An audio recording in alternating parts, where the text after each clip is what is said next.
Capitol Hill, Republicans picked Jim Jordan as their nominee for House Speaker. The Ohio congressman must secure support from the rest of his GOP colleagues ahead of a full House floor vote. Last night, House Majority Leader Steve Scalise ended his bid to become the next speaker. It was a surprise, though, that further throws House Republicans into a situation as they now try to be able to get their chamber back to business. There are so many twists and turns concerning this race for the next House Speaker. Queen City News Chief Legal Analyst Khalif Rose joins us now. And Khalif, 217, that's the magical number. What's it going to take for Jim Jordan to get there? 217 is the magical number, but 222 is probably the more important number. That's the number of GOP folks that came in on that last election, and that's why we're in this situation. It's so tight, it's so close. That is the problem, because the ideology within the America First and the ideology within the Republican Party is far apart. I'm talking about Grand Canyon size apart. And so if anybody decides to defect, all you needed was 5. He got 8. It was over for McCarthy. And so within their own party, trying to find a common goal, common line is going to be a problem. 217, I think, is going to be extremely hard. I looked at some polling from back the last time we had an issue like this. Newt Gingrich and Bill Clinton were the two folks in charge, and the House was facing some difficult times. And they said America was saying that they didn't need to negotiate with the Democratic Party, that was Republicans, and only 28% supported that thought process. Well, the same folks were polled now, and it's like 60% support not negotiating with the Democratic Party.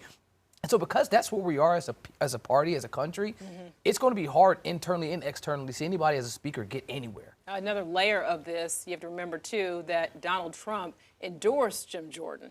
So how does that come into the conversation now? Because when you first had Steve Scalise be the nominee, or was presumed to be, then now it really is in the hands of who Donald Trump is endorsing. In terms of the Republican Party, how does that play out? Well, the problem is that Trump is in the middle of this. The former president is the center of the divide. If you are a MAGA Republican, then you have picked your side and you are not moving from it. If you're a more established, conventional conservative in the GOP party, then you're not moving from your side. And because internally they can't even come and see eye to eye, there is going to be a lot more discussions that are going to have to happen in the back room, and deals and concessions will have to be made. The problem is if you make deals and concessions, at some point someone's going to want to see payment on those concessions. What happened to McCarthy? And so I think that's going to be the problem. Someone to say, I won't make a concession and you got to make me speaker, that's not happening. So you can make those promises now, and then 6 months later, when you're trying to vote on the bill, the budget in November, it's time to pay due, and folks are not going to be able to, they may find themselves in the same situation. Yeah, and the longer this goes on, the worse it looks for Republicans, because there's issues like